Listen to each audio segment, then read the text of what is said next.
Doctor Ricardo López Murphy, muy buenas tardes. ¿Cómo le va, Silvio? Un gusto en escucharlo. ¿Cómo anda? Igualmente, ¿cómo anda usted? Bien, felizmente bien. Bueno, estábamos haciendo algunas disquisiciones sobre la historia argentina que ambos conocemos y que muchos también recuerdan. Le pregunto, ¿estamos viviendo un gobierno liberal, neoliberal? ¿Cómo lo puede caracterizar? No, eso creo que debería haber un consenso que no, o sea, uno esperaría un gobierno liberal, una presión tributaria más baja y vamos a tener la presión tributaria más alta de nuestra historia. Uno esperaría de los gobiernos de esta orientación, por ejemplo, cuando predominaron estas ideas en Holanda y hay un gobierno liberal, en Alemania, en las coaliciones que integró el Partido Liberal Alemán, en Suecia. En general son países que hacen un esfuerzo de tener una inflación muy baja. En tercer lugar, son economías muy abiertas. En cuarto lugar, hay un énfasis en no fomentar las actividades empresarias del Estado, y acá en ese sentido nuestro Estado sigue teniendo un rol empresario muy significativo en muchas áreas. Yo diría que además, a confesión de parte, relevo de prueba, siempre el presidente, como algunos de sus ministros más destacados, se han proclamado desarrollistas, es decir, en esa vena latinoamericana de usar los recursos del Estado como un gran impulsor del desarrollo y como un mecanismo de transformación de la sociedad. No me parece que reflejen un esquema como por ejemplo uno podría ver en el Chile de Piñera, digamos. Uh-huh. ¿Y entonces qué es? ¿Un gobierno desarrollista al estilo Frondizi o un gobierno así desarrollista? Bueno, del estilo que han tenido los gobiernos argentinos durante bastante tiempo, en la línea de tener una inflación relativamente alta, de tener un sistema externo con altos impuestos al comercio exterior. Fíjese usted que este gobierno acaba de subir los impuestos a las exportaciones de manera brutal. Un gobierno, si usted quiere, con un peso enorme de la banca oficial. Eso me parece que ha sido el estilo que tomaron los gobiernos latinoamericanos de la posguerra, y nos parecemos mucho a eso. Uh-huh. Bueno, su colega expert dice que es un kirchnerismo de buenos modales el actual gobierno. ¿Usted coincide con eso?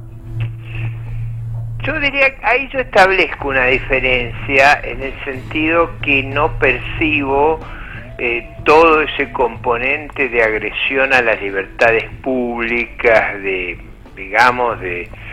hostilidad hacia los disidentes del gobierno, el uso sistemático de las cadenas de televisión como ha sido propio de los gobiernos de tono autoritario.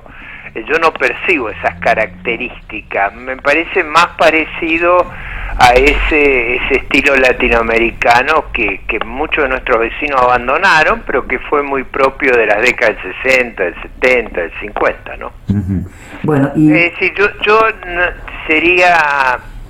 no sería mi visión creer que estamos bajo la tensión y los conflictos que tuvimos durante el gobierno de la expresidente. O sea, yo no veo en el gobierno una actitud agresiva, ni veo en sus partidarios una actitud agresiva hacia las personas que disienten como sufrimos en aquella época. Uh-huh. Bueno, ¿y cuál es la realidad en la que estamos parados? ¿Qué pasa? Porque hay una gran deuda externa, hay tasas de interés increíbles, hay una alta inflación, hay mucha pobreza.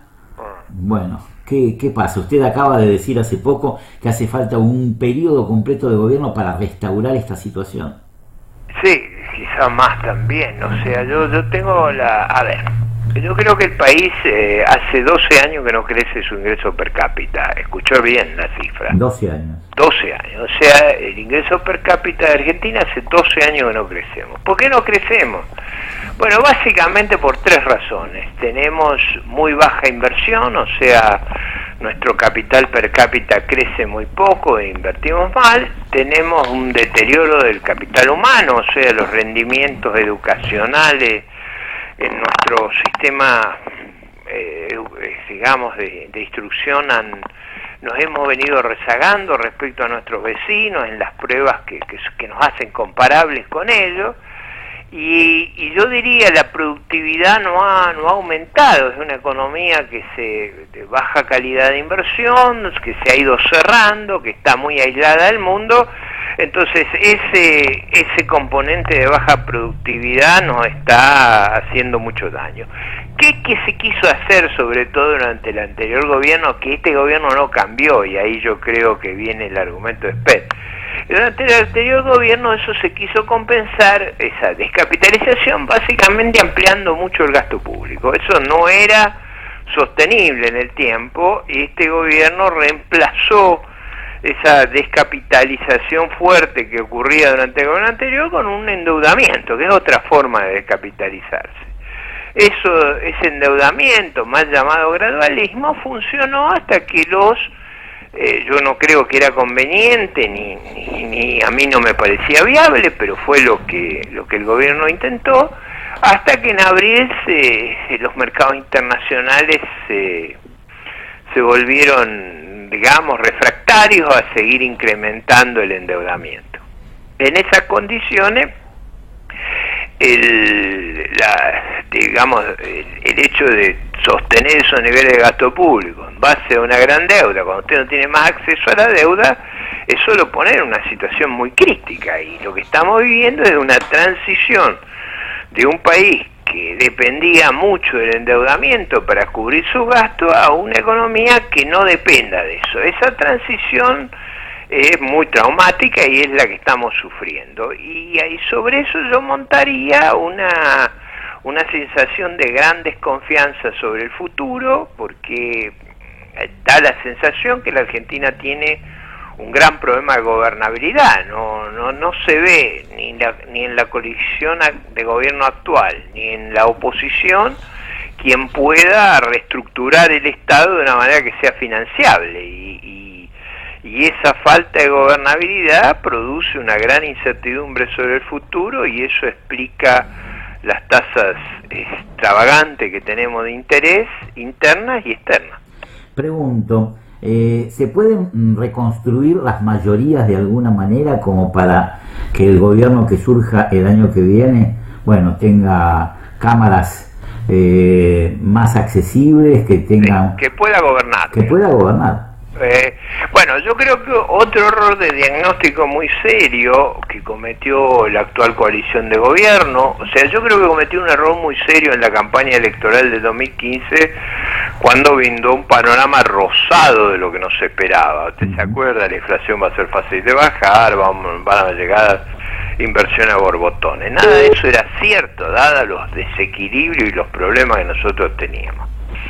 El segundo gran error para mí es que intentó gobernar con una fuerza minoritaria, y eso no es posible cuando usted tiene que corregir desequilibrios estructurales como los que tiene la Argentina. En ese aspecto, yo hace varios meses vengo diciendo que necesitamos al menos 10 años de disciplina, es decir, de ordenar nuestras cuentas fiscales y no tener que recurrir al endeudamiento, y para eso y para hacer las reformas que tenemos que hacer necesitamos un gobierno mayoritario.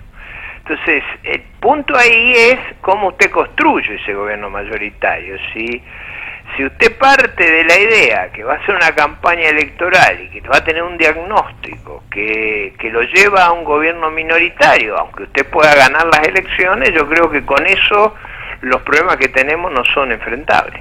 ¿Le faltó y le falta generosidad política al gobierno?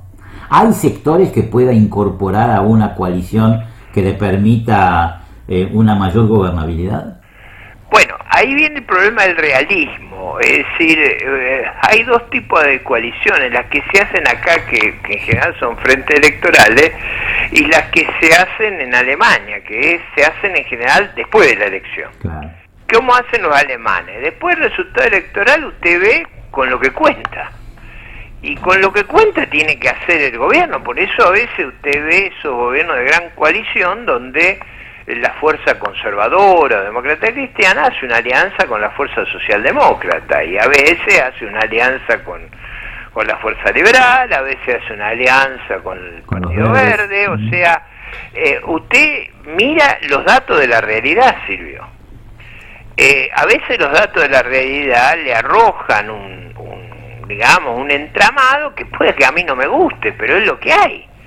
El entramado lo vamos a ir modificando, cambiando la cultura y la apreciación de nuestro conciudadano, pero el día que votaron, eso es lo que impone en nuestro régimen constitucional, los límites que usted tiene que enfrentar. Lo que sí tengo claro yo es que la idea de matarnos a impuestos, o ya que no pueden recurrir a deuda, que ha sido la estrategia de lidiar con esa terrible herencia, yo no lo veo factible, porque el sector privado argentino a estos niveles extravagantes de impuestos no encuentra espacio para invertir, sus costos son inmensos, y en esas condiciones usted no se vuelve atractivo, salvo en rubros excepcionales como pueden ser los yacimientos de vaca muerta. Pero usted necesita que no solo eso funcione, usted necesita que funcione un amplio espectro de nuestra sociedad, de nuestra economía, y eso requiere, me parece a mí, un menor peso del gasto gubernamental y una menor tributación. Eso no es fácil de lograr, eso implica reformas muy complejas, pero yo creo que sin esas vamos a continuar en este sendero de 12 años sin crecimiento. Mire, nosotros tuvimos una muy mala performance después de la Segunda Guerra Mundial. Prácticamente hasta la Segunda Guerra Mundial nosotros llegamos siendo un país de lo más avanzado del mundo. Desde esa época hemos venido retrocediendo, digamos, sistemáticamente. Hemos crecido menos que el resto, pero crecíamos al 1% anual el PBI per cápita. Ahora estamos creciendo a cero, hace 12 años que no crecemos. Entonces, esa falta de crecimiento a mí me parece que es la cuestión crucial. Ahora, para crecer hay que invertir más. Para invertir más hay que ahorrar más. El gran desahorrador que hay acá es el sector público. Bueno, ahí usted tiene un problema enorme, complejísimo, muy difícil de afrontar, casi como el que tenían los países del este de Europa cuando se derrumbó el muro de Berlín. Usted hablaba de 12 años sin crecimiento. ¿Recuerda aquellos años de Kirchner, de Néstor Kirchner, donde se hablaba del crecimiento a tasas chinas, con la soja que volaba en los mercados internacionales? ¿No sirvió de nada eso? Bueno, eso no se usó bien esa época, no se capitalizaron esas circunstancias, no se crearon las condiciones para un porvenir mejor que el que estamos afrontando. Al revés, eso se disipó en una fiesta populista. Yo creo que es cierto que dependemos mucho, nuestro país depende mucho del precio de los recursos naturales. Eso es como una maldición para nosotros, porque funcionamos cuando los precios de los recursos naturales son extraordinarios. A usted que le gusta la historia, nosotros tuvimos 3 épocas de precios excepcionales. A la salida de la Segunda Guerra Mundial, usted recuerda que fueron unos años excepcionales, producto de dos cosas: de las inmensas reservas que había acumulado el Banco Central, lo que sería el equivalente a 200.000 millones de dólares de ahora. ¿Se acuerdan cuando se decía no podemos caminar por el oro acumulado? Sí. Y precios excepcionales. Cuando eso se acabó, la economía entró en crisis y empezaron a llamar a la California y demás. El segundo episodio de precios excepcionales se da en el 73-74. Cuando los precios en el 74 caen, ahí el proceso duró muy poco, se produce el Rodrigazo. Y el tercero fue en la primera década de este siglo, cuando China hace esa irrupción en la economía mundial y demanda nuestras commodities de una manera extraordinaria, que nos dio otros años yo diría hasta el primer semestre del 2014, año muy bueno, no solo por el impacto de los precios externos, sino porque nuestros vecinos recibían esos precios y demandaban nuestros productos, por lo cual recibíamos 2 olas de mejora internacional. En el segundo semestre de 2014 se derrumban los precios internacionales y eso se ve fácil en las cifras argentinas, porque nuestras exportaciones cayeron de 85.000 millones a 55.000. Ahora, yo no vi ni al gobierno anterior ni a este nunca reconocer que había habido un shock terrible para nosotros. Entonces usted sume la descapitalización del populismo, la oportunidad perdida en los años buenos, como diría el primer economista José, el que asesoraba al faraón, ¿se acuerda? La vaca gorda y la vaca flaca. En el Antiguo Testamento está el argumento que usted en las vacas gordas tiene que ahorrar, tiene que capitalizarse para aguantar las vacas flacas. No lo hicimos, se nos derrumban los precios, ninguno de los dos gobiernos explica lo que nos ha pasado, y bueno, se financian descapitalizándose primero y mandando a un patrimonio neto brutalmente negativo al Banco Central del gobierno anterior, y con endeudamiento hasta que la hora de la verdad llega, y ese es el problema que estamos viviendo. A mí me pareció que impensadamente, tal vez, cuando se hizo la reunión de gala del Teatro Colón, que finalizó con esa expresión artística en la que se mostraron que la Argentina fundamentalmente era un país extractivo, donde no hubo ninguna mención a la cultura, donde no hubo ninguna mención a la inteligencia, a lo que sería la informática. Yo recuerdo una conversación con el presidente Sanguinetti cuando en los años 80 le pregunté una vez qué podía hacer Uruguay en este contexto, y me dijo: nosotros tenemos inteligencia y eso nos va a ayudar. Bueno, nosotros por el pueblo uruguayo, ¿no es cierto? Y inició una era de software y de hardware que Uruguay realmente capitalizó muy bien, la Argentina después también. Bueno, pero nada de eso existió en esa presentación. Fue un país que no tenía Borges, que no tenía Cortázar. Independientemente de cualquier valoración, me sorprendió ese rasgo de sinceridad, como que esta es una especie de continuación de la exaltación de la Argentina primaria. No sé si coincide.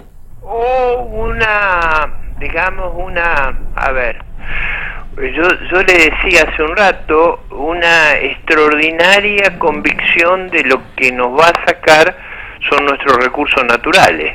En general, en los países más prósperos no dependen de los recursos naturales, dependen del capital humano, del capital físico acumulado por inversión, de su productividad. Es verdad que nuestro país ha tenido y tiene una dotación de recursos naturales extraordinaria, y eso debería generar lógicamente un espacio de maniobra, como le ocurre a Australia, a Canadá, pero como usted bien dice, se necesita bastante más que eso. Y compare usted nuestro desempeño con Uruguay, con Chile, con Perú, con Colombia, con México. Ellos no viven esas crisis que nosotros hemos vivido, y parte de esas crisis es que no solo hemos subestimado esa otra Argentina, como usted con mucha lucidez señala, sino también que hemos destruido nuestro entramado institucional en las cuestiones económicas, que nos hacen extraordinariamente frágiles, y dependemos de una cuestión casi de estados de ánimo del mundo sobre nosotros mismos, porque no hemos sabido construir, no digo las instituciones de los países más avanzados, sino las instituciones de nuestros vecinos. ¿Cómo hace el presidente Macri para postularse y ser reelecto en estas condiciones y con estos números? Ese es un muy buen punto. Yo creo que el único argumento que tiene es: los otros son peores. Bueno. Es un argumento, reconozcamos, muy pobre, ¿no? Pero en el fondo es el argumento que hay. O sea, en el fondo es la comparación con una lectura estremecedora de lo que fueron los socios del chavismo acá. Pero la capacidad de transformar, de innovar, de cambiar nuestra realidad, sobre todo, y usted lo pone muy bien, con mucha lucidez, nuestra narrativa. ¿A qué nos vamos a aferrar? ¿Cuáles son las líneas directrices sobre las cuales vamos a construir nuestro futuro? ¿Qué es lo que queremos hacer para el futuro? Y yo creo que en eso el comentario de Esper, en realidad cuando usted mira los números de gasto público, de presión impositiva, lo que se ha hecho es consolidar lo que hizo el gobierno anterior. En ese sentido viene ese comentario que yo no repito porque eso a uno lo lleva a extenderse al ámbito político y de libertad y de tolerancia, que me parece que ha habido un gran cambio. ¿Cómo está el mundo? Porque tampoco el mundo de hoy lanza señales como las lanzaba hace 3 años, ¿no? Efectivamente, ese es muy buen punto. A la salida de la crisis del 2008-2009, para ser factible el saneamiento, y también porque la desconfianza era muy grande, tuvimos en el mundo tasas de interés extraordinariamente bajas. Esas tasas de interés extraordinariamente bajas a los países de Sudamérica le ayudaron mucho, porque son países que en general son muy frágiles en su mercado de capitales. Entonces, es cierto que si las tasas hubieran permanecido a los niveles ultra bajos que tuvieron, la estrategia de endeudamiento era menos arriesgada que si las condiciones externas cambiaban. Ahora, yo diría que era plausible esperar en el 2015. Para mí era plausible esperar que el mundo iba a ir desarmando esas políticas de tasas extremadamente bajas, que iba a ir hacia una normalización. Y en ese sentido, la normalización del mundo no nos ayuda. El conflicto del comercio internacional entre las dos grandes potencias, entre China y Estados Unidos, tampoco nos ayuda. Y el clima hacia Sudamérica es muy negativo, sí, no solo sobre nosotros, pero dada nuestra debilidad estructural, eso nos hace más frágiles, Silvio. ¿Este tipo de cambio sigue sirviendo o no? Yo pienso que, a ver, en la línea de los 10 años, eso que yo digo que necesitamos para recuperar, ¿qué es lo que a mí me dice la experiencia internacional? Me dice que países que han sido afectados por este ciclo de desconfianza y de inviabilidad que tenemos nosotros, han salido en general vigorosamente a partir de las exportaciones y la inversión. En ese sentido, yo creo que el tipo de cambio de Argentina, a mí me parece que es un tipo de cambio más alto que el que tuvimos en los años anteriores, pero más bajo de aquel que permitiría encontrar en el sector exportador digamos, un motor dominante de nuestra actividad económica. En general, yo hubiera preferido una estrategia donde el tipo de cambio fuera más alto, las tasas de interés no tan altas y extravagantes, sino un tipo de cambio más alto, con la idea de que fuera el sector externo el que liderara el cambio, el que hiciera, por ejemplo, que el turismo en el exterior no bajara a 50 o 60%, sino bajara a 80%, que nos volviéramos muy atractivos para nuestros vecinos y que encontráramos en esa, digamos, mayor competitividad el espacio para invertir, para construir empleo, para, digamos, abrirnos un horizonte. Es cierto que un tipo de cambio más alto deprime el nivel de vida, eso es verdad, pero creo que el dilema que enfrentamos, y a mí me hubiera gustado una composición de un tipo de cambio bastante más alto, con una tasa de interés más baja y con una, digamos, orientación muy vigorosa, que la salida es con más exportaciones, más inversión y con una reducción tendencial de estos niveles extravagantes de gasto público, que creo yo que es un problema estructural que hemos creado en los últimos 10 años, que es muy serio. A ver, el gasto en el año 2000 era 12 puntos del producto en el Estado central, el federal, era aproximadamente 23, 24 en el sector público nacional y provincial. Hoy eso es alrededor de 41, 42%. El país no tiene forma de bancar ese extraordinario aumento de gasto, a pesar de que tenemos impuestos como nunca hemos tenido. El año que viene vamos a tener la presión tributaria más alta de nuestra historia. Hablando de gasto público, el desempleo encubierto forma parte del gasto público, y también los 8 millones de planes forman parte del gasto público. Bueno, ahí usted tiene los planes, tiene que usted jubiló a mucha gente. Yo vengo hoy, digamos, tuve la dificultad de no poder cumplir exactamente el horario que habíamos acordado, porque venía de Córdoba, y en Córdoba me contaban, por ejemplo, Córdoba tiene un sistema jubilatorio muy beneficioso, digamos, paga las más altas jubilaciones del país. Ahora, muchos de los jubilados en el sistema cordobés ingresaron a la moratoria en el sistema federal de jubilaciones, y ahora acumulan 2 jubilaciones. Nunca trabajaron digamos, en estas actividades, pero con ese sistema de moratoria se podían incorporar. Eso le da una idea del desquicio que tuvimos ahí, no solo en el sobreempleo público, no solo en planes sociales que eran excepcionales y de emergencia y se han vuelto permanentes, sino también en un incremento espectacular del número de jubilados. 60% de los jubilados federales son por moratoria, Silvio. Sí, O sea, usted ha hecho cosas que son muy dramáticas para nuestro crecimiento hacia el futuro. Y desgraciadamente el actual presidente nunca hizo ese balance de la herencia, tanto por el shock externo que narré del segundo semestre del 2014, como por la descapitalización populista, como por lo que usted muy bien me señalaba, que es el cambio en las condiciones financieras internacionales. Nunca hizo eso. Entonces hoy es muy difícil hacerlo a 3 años. Ahora, si usted no puede racionalizar el problema que tuvimos, los descalabros que tuvimos, es muy difícil enfrentarlo. ¿Hasta dónde y hasta cuándo cubre el paraguas del Fondo Monetario?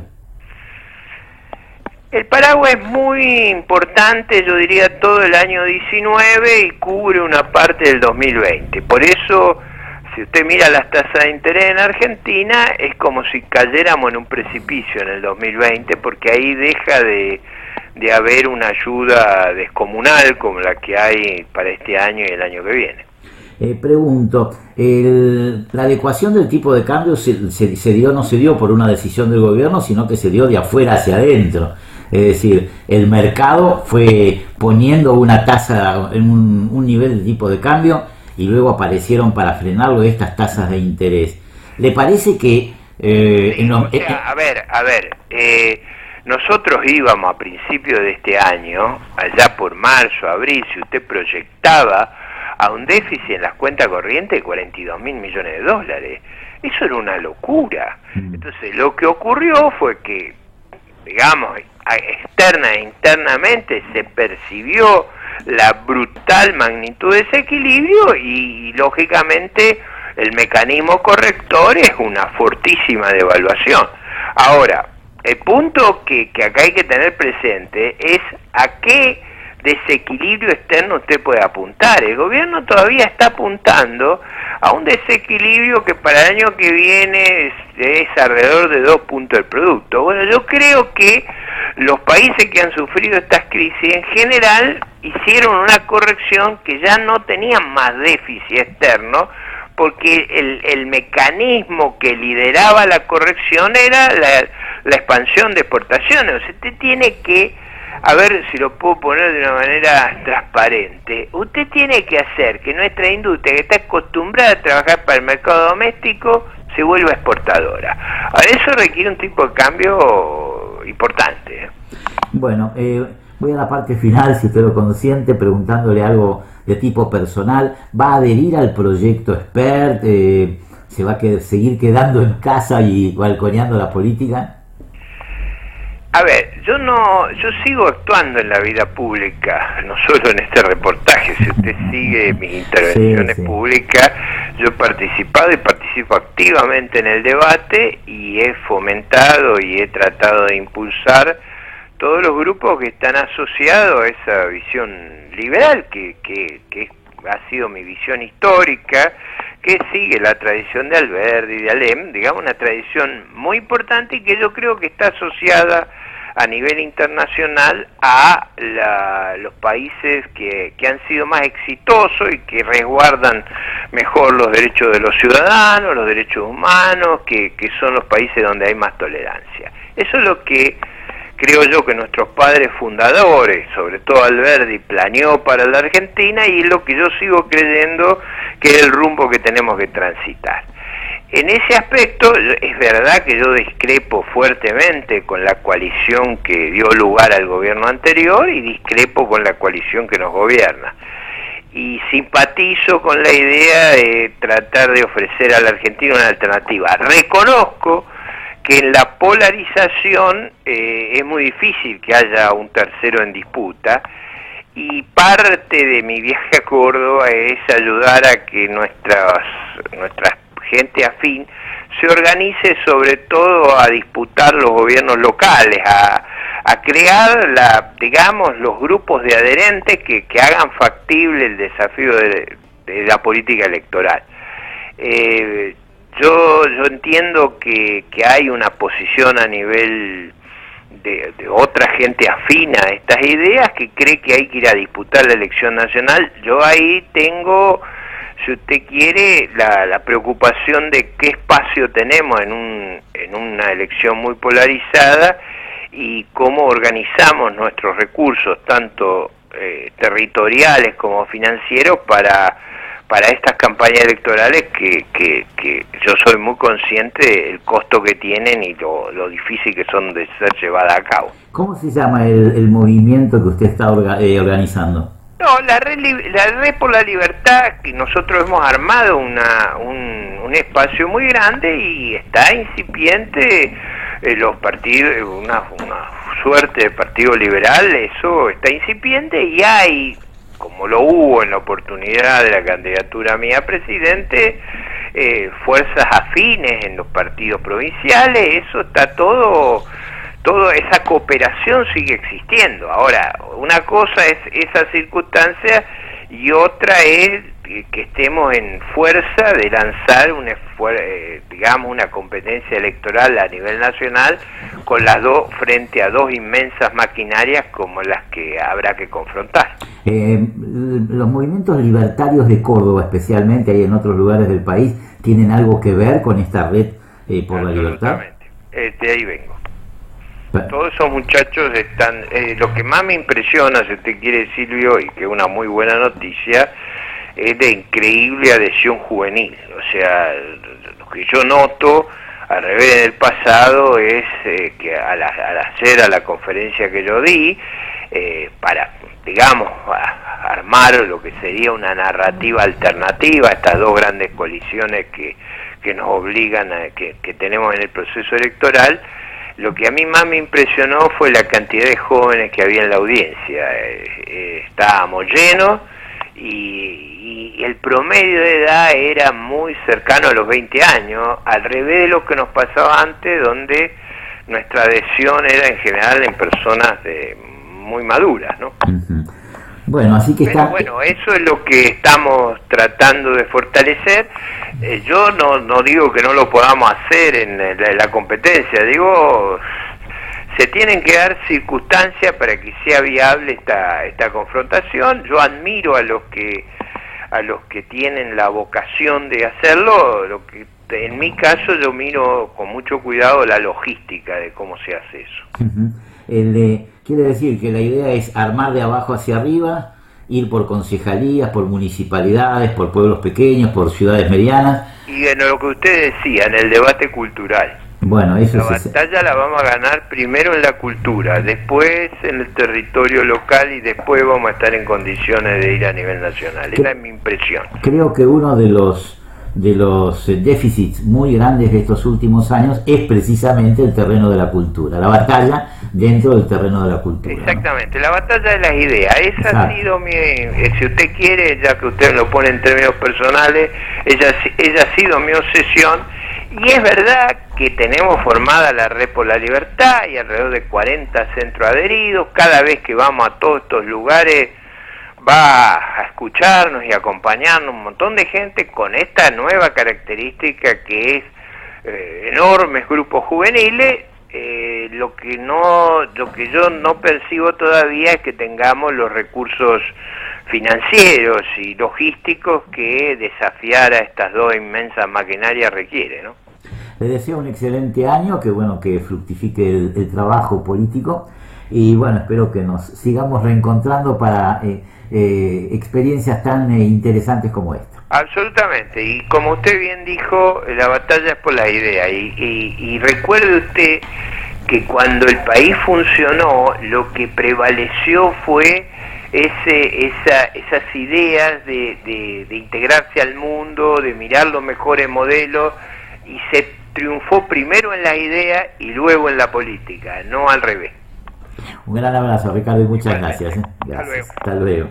El doctor Ricardo López Murphy, en este tan interesante y exclusivo encuentro aquí en el Bazar de las Ideas en Demos Radiovisual.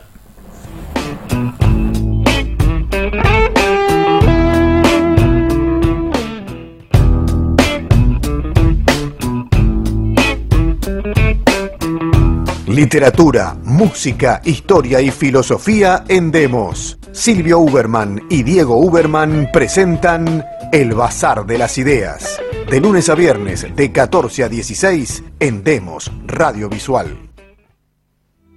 Con la primavera viene la canción, la tristeza dulce y el galante amor.